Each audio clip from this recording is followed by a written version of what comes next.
Samantala, nakatakda ng dumating sa bansa bukas ang unang batch ng mga Pilipinong nakalusot sa Gaza Strip.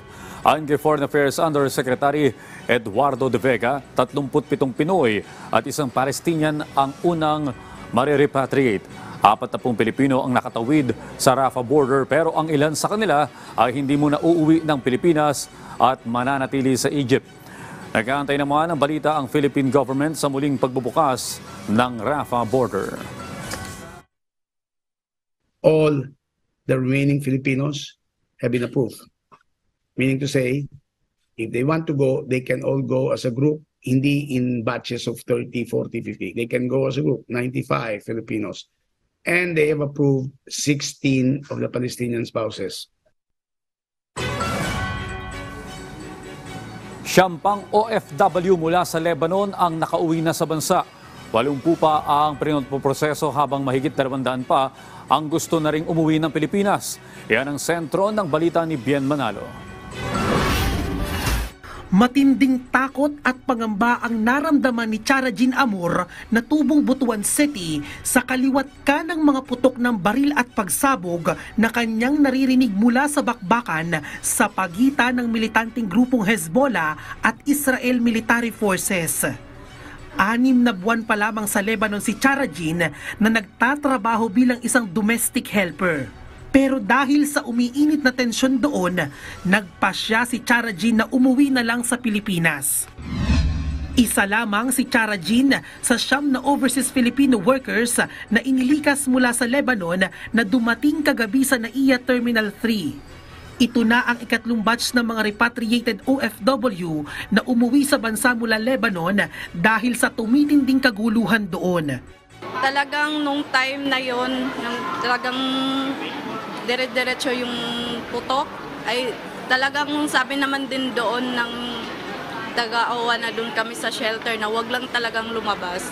Sinalubong ng mga opisyal ng Department of Migrant Workers at Overseas Workers Welfare Administration ang mga umuwing OFW.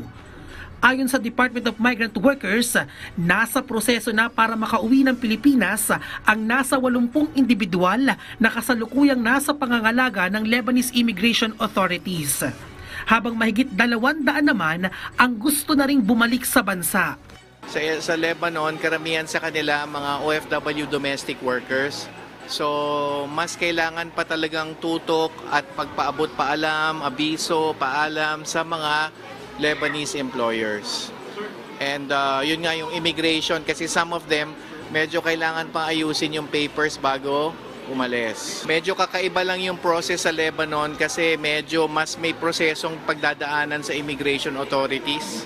Sa ngayon ay nasa 20 OFWs na ang nailikas ng DMW mula Lebanon.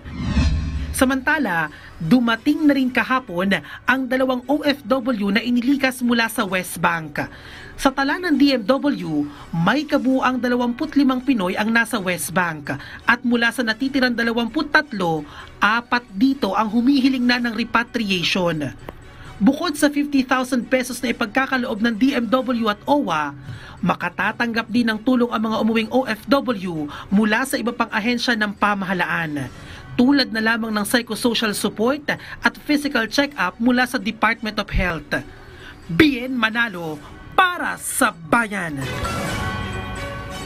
Walang direktang epekto ang gulo ng Hamas at Israel sa oil supply ng bansa. Ayon kay Energy Assistant Secretary Mario Marasigan, hindi naman exporter ng langis ang Israel.